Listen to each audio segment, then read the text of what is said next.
ये आपको पता है ना कि आपके बेटे ने क्या हरकत की है? पता है ना? पर्चा नहीं दिया? नहीं देखो, ऐसे नहीं होता। किस चीज की रिकवरी? सबूत हैं पैसे लेने के? नहीं सर, हैं? एविडेंस है? इजी पास के ट्रांजैक्शन है, इजी ठीक है, पास वो साथ लगे हुए हैं, वो फाइल ठीक है, ऑफिस में पेश की। ठीक है। कितनी अमाउंट बनती है? सर उसके मुताबिक तकरीबन 1.5 लाख क्लेम टीम का कर रहे हैं। ठीक है, जितना क्लेम वो कर रहे हैं वो पैसे उनको दें, पुलिस को नहीं आप देंगे? सर, जी।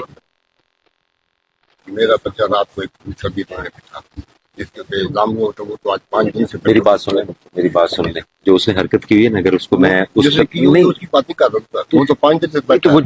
जिस अभी दूसरा बच्चा जब मैं उसको रोटी देना है उसको वो तीसरा भी पकड़ लेंगे, जब तक आप उन शरीफ लोगों के साथ अगर इस तरह करेंगे। उसका सर हमने यही कहा ना कि यार आप पैसे से इंतजार है वो किसी कितने बात उनका कौन आया यहाँ में? से कोई नहीं है। हाँ? उनका भी तो कोई नहीं है। बात देखिए अपने भेजने के जब मामला कंप्लीट हो गए, मोबाइल वगैरह हर चीज़ कवर होती है, इंस्टाग्राम की चैटिंग है। शाम तक उनको उनसे रब्ता कर लें। सर ठीक है जी।